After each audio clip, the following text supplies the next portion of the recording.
Good morning, everybody. It's Lonnie again. We're going to talk a little bit about some of the differences in regenerative medicine. Oftentimes, I hear a lot of patients say that they've had stem cells, but they just didn't work. Well, when after examination and history, I've come to find out they've actually had PRP, which is platelet-rich plasma. That's a very good form of regenerative medicine that we actually use within this office. But it's kind of like every other tool within the medical handbook. It's a hammer or screwdriver. They're both good, but they have different purposes. One of the purposes that I specifically use PRP for is for acute injuries. Patient comes in, they've recently strained a muscle, a ligament, or a tendon. Through examination and history, we determined that PRP is better for them because they have an acute injury. So a little bit about PRP, platelet-rich plasma. It is blood from the patient. We're going to draw blood from the patient, spin it down specifically in a device that will concentrate the platelets, platelet-rich plasma, and inject that into the area of the acute injury. Why we spin it down and get the platelets is because they have a lot of different growth factors and help your body regenerate where the injury has actually occurred at.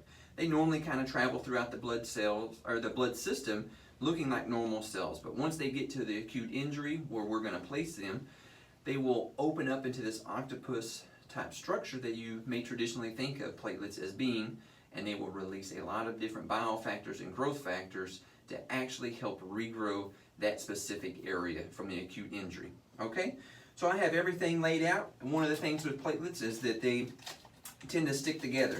So to ensure that it doesn't happen, we take a non-sticky substance, ACD it's called, and we'll draw it up into the vacutainer that we're going to use to draw the patient's blood. And we'll actually coat all the surfaces of the equipment so as that this patient's blood doesn't stick into or on each other.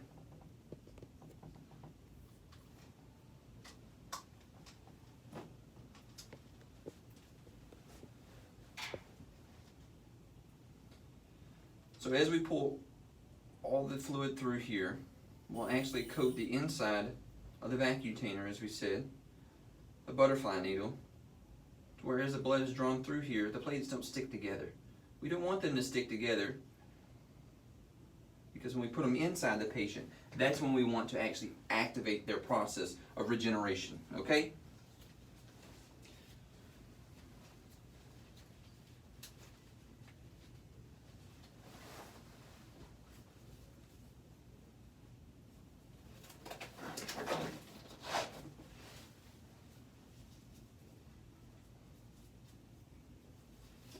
The amount of fluid or blood that we draw off the patient is also dependent upon their sex. So there's more platelets in a male than a female, so the specific device that we use actually has it labeled. So we'll know how much to draw. We have a 20 cc syringe, so it's a little bit of blood, but not enough the patient will be lightheaded or dizzy or have any adverse effects in the amount of blood that we take.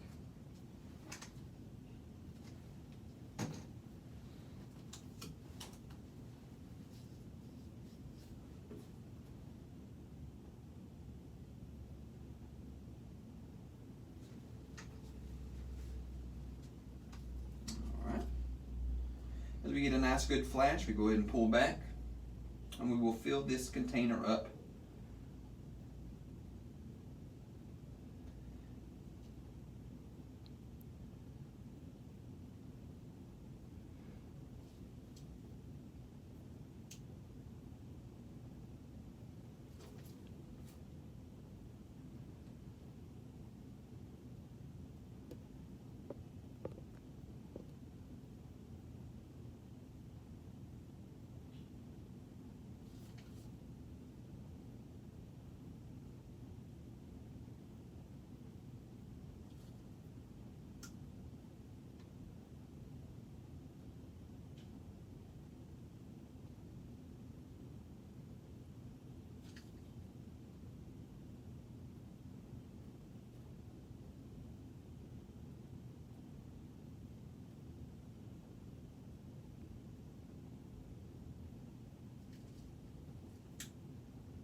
Alright. We got all that we need. If you just take this hand and hold this right here for me. There you go. Thank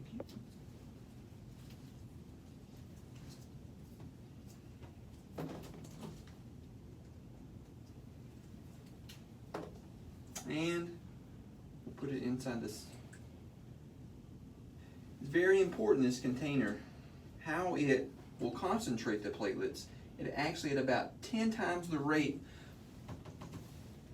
of other equipment. So we ensure a high concentration of the platelets are spun down within the centrifuge that we will use.